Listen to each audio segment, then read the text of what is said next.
नमस्कार, मी अनुपमा लाभे. तुमचा सब्जेक्ट इन्कम टॅक्स घेऊन आलेली आहे. जसं मी मागच्या तुम्हाला लेक्चरमध्ये सांगितलेलं होतं, आतापासून आपण नवीन चॅप्टर सुरू करणार, जे म्हणजे इन्कम फ्रॉम सॅलरी. सगळ्यात पहिले आपण सॅलरी म्हणजे काय ते समजून घेऊया आणि मग त्याच्यानंतर आपण हे प्रॉब्लेम सॉल्व्ह करू. सॅलरी म्हणजे जे आपल्याला इन्कम एम्प्लॉयर आणि एम्प्लॉई, मालक आणि नोकर यांनी जे मिळत असतं, नोकर म्हणण्यापेक्षा आपण कर्मचारी म्हणूया, ज्या रिलेशनमुळे आपल्याला मिळत असतं हे इन्कम, त्याला म्हटलं जातं इन्कम फ्रॉम सॅलरी. म्हणजे महत्त्वाचं काय आहे की आपण कुठेतरी नोकरी करत असलो पाहिजे आणि त्यांनी रेग्युलर बेसिसवरती आपल्याला सॅलरी दिली असली पाहिजे. जसं की आपण पाहतोय की कॉन्ट्रॅक्ट बेसिसवरती जर लेबरर्स आपण घेऊन गेलो एखाद्या कामावरती, तर त्यांना दिलेली जी अमाऊंट असते त्याला वेजेस म्हटलं जातं, त्याला सॅलरी म्हटलं जातं. किंवा माझा स्वतःचा व्यवसाय आहे आणि माझ्या व्यवसायापासून मला जर काही उत्पन्न मिळत असेल तर त्याला मी व्यवसायापासून उत्पन्न किंवा income from business and profession असं म्हणत असते. मी त्याला इन्कम फ्रॉम सॅलरी म्हणत नाही. आपण अदर सोर्सेस पण पाहिले, इन्कम फ्रॉम हाऊस प्रॉपर्टी पण पाहिले. ते त्या स्रोतापासून मिळालेलं इन्कम त्या हेडच्या खाली आपल्याला घ्यावं लागत असतं. म्हणून इन्कम फ्रॉम सॅलरी ही खरंच इन्कम जे आपल्याला मिळाले आहे ते सॅलरीपासून आहे की नाही हे पाहण्यासाठी आपल्याला सगळ्यात पहिले हे पाहावं लागतं की हे आपल्याला मिळणारा याचा स्रोत काय आहे. म्हणजेच एम्प्लॉयर आणि एम्प्लॉई, मालक आणि कर्मचारी अशा प्रकारचं जर रिलेशन त्या दोघांमध्ये असेल तर त्यांच्यापासून मिळणारं उत्पन्न हे सॅलरीमध्ये येत असतं. आता जेव्हा आपण इन्कम फ्रॉम सॅलरी हे प्रॉब्लेम सॉल्व्ह करणार आहे, त्याच्यामध्ये खूप विविध प्रकारचे कॅल्क्युलेशन्स आपल्याला करावे लागणार आहे. तर सगळे कॅल्क्युलेशन्स एकत्र सांगण्यापेक्षा मी छोटे छोटे तुकडे घेणार आहे आणि त्या छोट्या छोट्या तुकड्यांद्वारे मग आपण सगळ्यात शेवटी मोठं प्रॉब्लेम घेणार आहे. ठीक आहे. तर आजचं जे आपलं जे प्रॉब्लेम आहे ते आपल्याला प्रॉव्हिडंट फंडच्या बाबतीत घ्यायचं आहे. छोटासा तुकडा आहे इन्कम फ्रॉम सॅलरीमधला. पहिले आज आपण हे जे आपल्याला इन्कम मिळत असतं प्रॉव्हिडंट फंडपासून, ते सॅलरीमध्ये कसं इन्क्लूड करायचं आहे ते आपण पाहणार आहोत. त्याच्यानंतर मग आपण हाऊस रेंट अलाउन्स असतो, तर टॅक्सेबल अमाऊंट काय असते हाऊस रेंट अलाउन्सची इन्कम फ्रॉम सॅलरीमध्ये ते पाहणार आहोत. त्याच्यानंतर आपण बाकीचे परक्विजिट्स त्याच्याबद्दल पाहू. तर अशा प्रकारे छोटे छोटे तुकडे घेऊन रोज ते शिकून एक शेवटी मोठा प्रॉब्लेम आपण तयार करणार आहे. म्हणजेच इन्कम फ्रॉम सॅलरी जेव्हा आपण सॉल्व्ह करू तेव्हा या छोट्या छोट्या तुकड्यांपासून आपल्याला माहिती पडेल की मोठं प्रॉब्लेम कसं तयार होतं. ठीक आहे. चला सगळ्यात पहिले आपण प्रॉब्लेम वाचून घेऊया, त्याच्यानंतर याला लिहिण्याचा प्रयत्न करू. Mister X is employed. पहा, एम्प्लॉईड म्हणजेच दोघांमध्ये रिलेशनशिप कुठली झाली, एम्प्लॉयर आणि एम्प्लॉईची. In a company at ₹15,000 per month. त्याला हे रेग्युलर इन्कम मिळत आहे त्या कंपनीकडून. किती रुपये मिळत आहे, ₹15,000 दर महिन्याला. म्हणजेच त्याची वर्षाची सॅलरी किती झाली, 15,000 मल्टिप्लाइड बाय 12 म्हणजेच किती झाली, 1,80,000. ठीक आहे. अशा प्रकारे आपण कॅल्क्युलेशन्स करत जाऊया. नंतर he is a member of recognized provident fund to which he and his employer contributes 15% of his salary. तो एक प्रॉव्हिडंट फंड आहे ज्याच्यामध्ये तो आपलं कॉन्ट्रीब्युशन देत आहे 15% ऑफ सॅलरी. मग मी हे सॅलरी आता का कॅल्क्युलेट केली ते तुमच्या लक्षात आलं असेल की याच्या किती पर्सेंट तो कॉन्ट्रीब्यूट करणार आहे, 15%. तर ती महिन्याच्या याला न कॅल्क्युलेट करता आपण वर्षाची घेतली आणि वर्षावरती 15%नी आपण कॅल्क्युलेट करणार आहोत.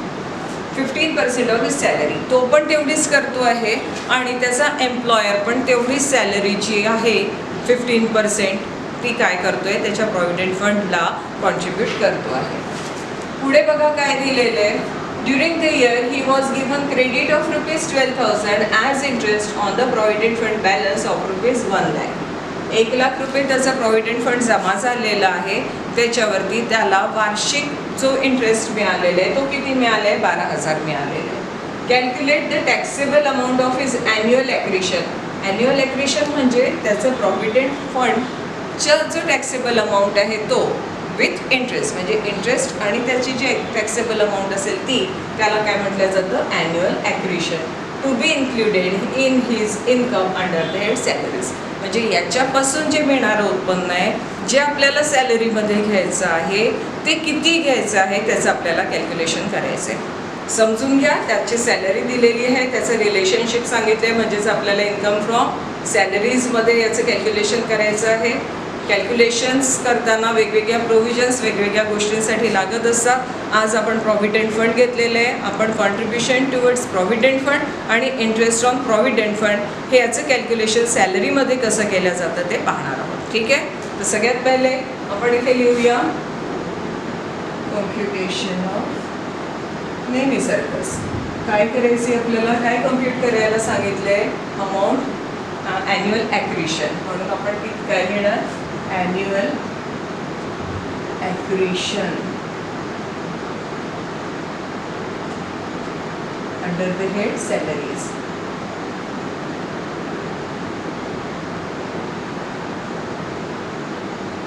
Of mister X for the assessment year कोणचं आहे आपल्याला माहिती आहे 19-20साठी आपल्याला काय करायचं आहे कॅल्क्युलेट करायचं आहे. सर्वप्रथम काय दिलेलं आहे सॅलरी. पण आपण इथे सॅलरी आउटर कॉलमला घेणार नाही आहे कारण त्यांनी इन्कम फ्रॉम सॅलरी म्हटलेलं नाही आहे. तर त्यांनी आपल्याला म्हटलेलं आहे की हीज ॲन्युअल ॲक्रिशन म्हणजे टॅक्सेबल अमाऊंट कॅल्क्युलेट करायला सांगितली आहे तेवढीच आपल्याला कॅल्क्युलेट करायची आहे. पण मी जसं सांगितलं हे 15% कशावरती घ्यायचे आहेत आपल्याला हे 15% घ्यायचे आहेत आपल्याला कशावर सॅलरीवर. म्हणून आपल्याला इथे सॅलरीचं कॅल्क्युलेशन करणं आवश्यक आहे. चला मला 15,000 × 12 म्हणजेच किती आलेलं आहे आपलं 1,80,000 ही आपली वर्षाची काय झालेली आहे सॅलरी. आता त्याच्यावरती आपल्याला किती % काय कॅल्क्युलेट आपण कॉन्ट्रीब्यूट करतोय. पुन्हा लक्षात घ्या जी मला अमाऊंट मिळालेली आहे ती जर मी कुठे इन्व्हेस्ट करत असेल तर ते काय माझे पुन्हा टॅक्सेबल अमाऊंट येणार आहे का ते माझं इन्कम आहे का. मी कशात इन्व्हेस्ट करते म्हणजे ते माझं इन्कम नाही आहे. मग इन्कम काय आहे माझ्यासाठी जे एम्प्लॉयर माझ्यासाठी कॉन्ट्रीब्यूट करत आहे ते माझ्यासाठी काय बनणार आहे इन्कम बनणार आहे. पण याच्यासाठी एक प्रोव्हिजन आहे. जेव्हा आपण रिकग्नाइज प्रॉव्हिडंट फंडबद्दल बोलतो आहोत तेव्हा एम्प्लॉयर्स कॉन्ट्रीब्युशन आपल्याला लक्षात घ्यायचं आहे. Employer's contribution. आता काय employer's contribution excess of 12% is taxable म्हणजे 12%पेक्षा त्यांनी जे जास्तीचं कॉन्ट्रीब्यूट केलेलं आहे ते काय होणार आहे टॅक्सेबल होणार आहे. बाकीची अमाऊंट काय होणार आहे एक्झाम्प्ट होणार आहे. आता यांनी किती केले 15%. मी तुम्हाला कॅल्क्युलेशन्स करून दाखवते. 15% ऑफ 1,80,000. चला आपण कॅल्क्युलेट करूया. 15% ऑफ 1,80,000 1,80,000. 1,80,000 कसे आले हे तुम्हाला माहिती आहे. त्याचे 15% आपण काढूया ते आले 27,000. ठीक आहे अमाऊंट आली 27,000. पण मी तुम्हाला काय म्हटलंय कोणचं टॅक्सेबल आहे इन एक्सेस ऑफ 12%. मग आपण आता इथे 12% काढूया. पुन्हा 12% कशाचे काढायचे 1,80,000चे. मग आपण इथे पुन्हा घेऊ 1,80,000 मल्टिप्लाइड बाय 12% किती आली अमाऊंट 21,600. 21,600. आता या 27,000मधून आपल्याला 21,600 जी आहे ती काय करायची आहे 27,000मधून 21,600 ही आपल्याला मायनस करायची आहे आणि आपल्याला त्याचं ॲन्सर काढायचे ते किती येणार आहे 5,400. आपली टॅक्सेबल जो प्रॉव्हिडंट फंड आहे. पण प्रॉव्हिडंट फंड कोणचा employers contribution towards provident fund कसा कॅल्क्युलेट केला पुन्हा लक्षात घेऊया. याची हे काय आहे प्रोव्हिजन काय आहे जेव्हा एम्प्लॉयर तुमच्या प्रॉव्हिडंट फंडमध्ये कॉन्ट्रीब्यूट करत असतो तेव्हा 12%पेक्षा अधिक जे त्याच्याकडून कॉन्ट्रीब्युशन झालं आहे तेवढी अमाऊंट टॅक्सेबल राहणार आहे. जर त्यांनी 12%पेक्षा कमी अमाऊंट कॉन्ट्रीब्यूट केली असेल तर त्याच्यावरती टॅक्स बसणार नाही आहे. आता आपण हा जेव्हा प्रॉब्लेम पाहतोय तेव्हा त्यांनी लिहिलं आहे 15% कॉन्ट्रीब्युशन कोणी केलं आहे एम्प्लॉईनी पण केलं आहे एम्प्लॉयरनी पण केलं आहे. जसं मी सांगितलं एम्प्लॉईनी कॉन्ट्रीब्यूट केलं तर त्याच्यावरती टॅक्स लागत नाही कारण की ती त्याची इन्व्हेस्टमेंट आहे. त्याचं तो काही उत्पन्न नाही आहे. त्याला जे उत्पन्न झालं आहे त्याच्यातनंच त्याने ती इन्व्हेस्टमेंट केलेली आहे पण तो आपण विचारात घेणार नाही. पण जो एम्प्लॉयर आहे सॅलरीच्या व्यतिरिक्त अजून ते त्याच्या प्रॉव्हिडंट फंडमध्ये कॉन्ट्रीब्यूट करतो आहे म्हणजेच याला अधिकचं उत्पन्न प्राप्त झालेलं आहे व ते जे अधिकचं उत्पन्न प्राप्त झालं आहे त्याच्यावरती टॅक्स बसणार आणि तो सॅलरीमध्ये येणार.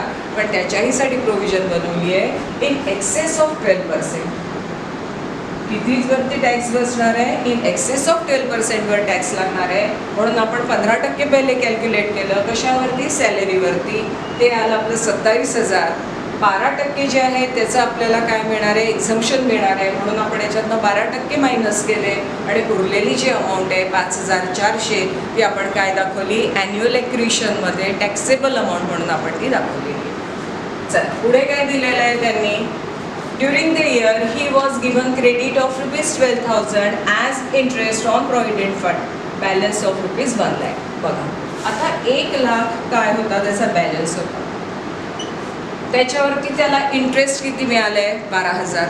म्हणजे सरळ सरळ कॅल्क्युलेशन आहे, 12,000 जर 1 लाखावर इंटरेस्ट मिळतोय म्हणजे किती टक्के मिळालं आहे, 12%.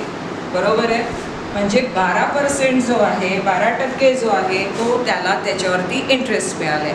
याच्यासाठी पण प्रोव्हिजन आहे. याची प्रोव्हिजन ही आहे 9.5%च्या जास्ती जर तुम्हाला त्याच्यावरती इंटरेस्ट मिळाला असेल तर हा जो जास्तीचा इंटरेस्ट आहे 9.5%च्या वर तो तुमचा टॅक्सेबल होतो. लक्षात आलं आहे. जसं इथे 12%च्या पेक्षा जास्ती अमाऊंट कॉन्ट्रीब्यूट केली तर ती टॅक्सेबल होते, तसेच त्या प्रॉव्हिडंट फंडवरती जो मिळणारा इंटरेस्ट आहे तो जर 9.5%पेक्षा जास्ती मिळत असेल तर तो जास्तीचा जो मिळालेला इंटरेस्ट आहे तो टॅक्सेबल होतो. आता आपण त्याचं कॅल्क्युलेशन करूया. Interest on provident fund in taxable in excess of 9.5%. आपल्याला मिळालेला किती आहे, 12%. कसा काढला मी 12%, माहिती आहे 1 लाख रुपये होतं, त्याला मिळालेलं आहे 12,000 रुपये. म्हणजे सरळ सरळ अमाऊंट आहे. 12% त्याला काय मिळालेलं आहे, इंटरेस्ट. आता 12% किती आहे, 12,000. ठीक आहे. आता या 1 लाखावरती मी तुम्हाला म्हटलं की 9.5% जो आहे तो काय होतो, एक्झम्प्ट होतो. हा 9.5% काढा, किती आलं, 9,500. म्हणजेच जी टॅक्सेबल अमाऊंट येणार आहे ती किती आली,